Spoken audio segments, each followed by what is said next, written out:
Welcome back to my channel Nasma kitchen. আজকে দেখাবো রুই মাছের কালিয়া রেসিপি। আশা করি সবার ভালো লাগবে, খেতেও কিন্তু দারুণ। আসসালামু আলাইকুম বন্ধুরা, আলু কাটার সাহায্যে আমি পেঁয়াজটা কেটে নিচ্ছি। তোমরা চাইলে ব্লেন্ডারেও করে নিতে পারো। কত সুন্দর হয়েছে দেখুন। এখানে আমি লবণ, মরিচ, জিরা নিয়েছি, বেটে নিব।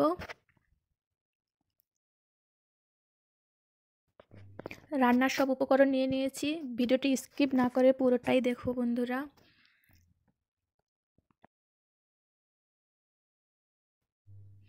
চুলা অন করে নিয়ে নিলাম, সয়াবিন তেল দিয়ে দিলাম, এরপর পেঁয়াজ। ভিডিওটি ভালো লাগলে সাবস্ক্রাইব করে দিও বন্ধুরা। পেঁয়াজ ভালো করে নেড়ে নিচ্ছি। এরপর আদা বাটা আর মরিচ বাটা দিয়ে দিলাম। সব এখন একখানে নেড়ে চেড়ে নেব। এরপর জিরা গুঁড়ো, ধনিয়া গুঁড়ো, লবণ, সব মশলা একখানে ভালো করে মেশাবো। কিছুক্ষণ ভেজে নেব।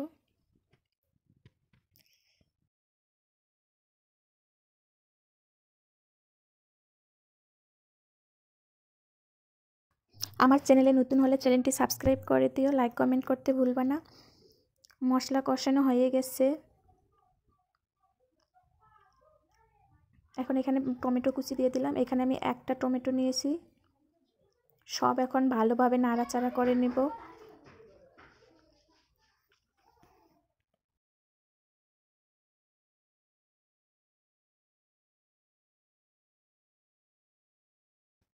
টমেটো কিছুক্ষণ ভেজে নিব। আমার রান্না কেমন লাগলো সেটাও বলবা।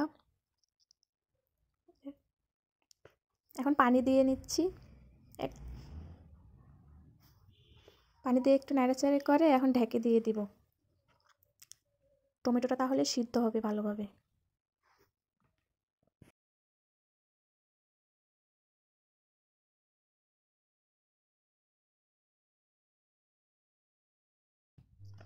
টমেটো সিদ্ধ হয়ে গেছে।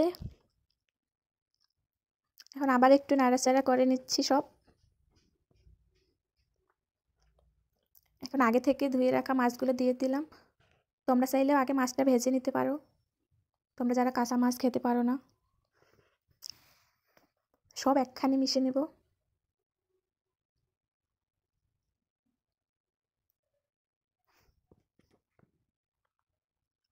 এখন ঢেকে দিয়ে দিলাম।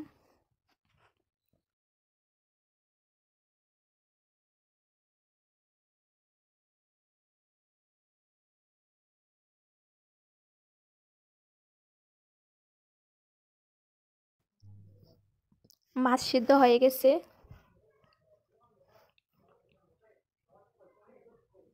মাছগুলোকে এখন উল্টে পাল্টে নিতে হবে।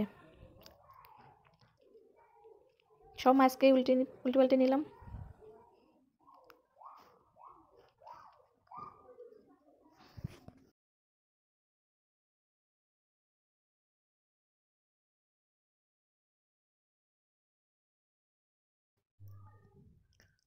রান্না প্রায় শেষের দিকে। এখন এখন জিরা গুঁড়ো আর ধনিয়া গুঁড়ো দিয়ে দিলাম। এখন আর কিছুক্ষণ একটু কষিয়ে নেব। কে কোথা থেকে আমার ভিডিওটি দেখছো সেটাও কমেন্ট করে জানাবে। আবার একটু ঢেকে দিলাম।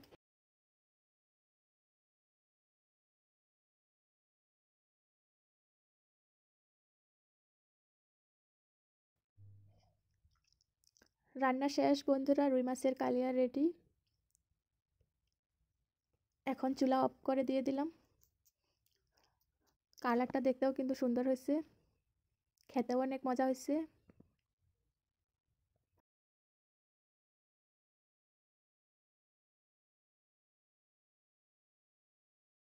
বাসার সবাই খেয়ে প্রশংসা করছে। আসলেই অনেক মজা হয়েছিল খেতে। তোমরাও ট্রাই করে দেখতে পারো। একটা বাটিতে পরিবেশন করে নিলাম। সবাই ভালো থেকো বন্ধুরা, সুস্থ থেকো। আবার দেখা হবে নতুন কোনো রান্নার ভিডিওতে। আমাদের জন্য দোয়া করবেন সবাই। আল্লাহ হাফেজ, বাই।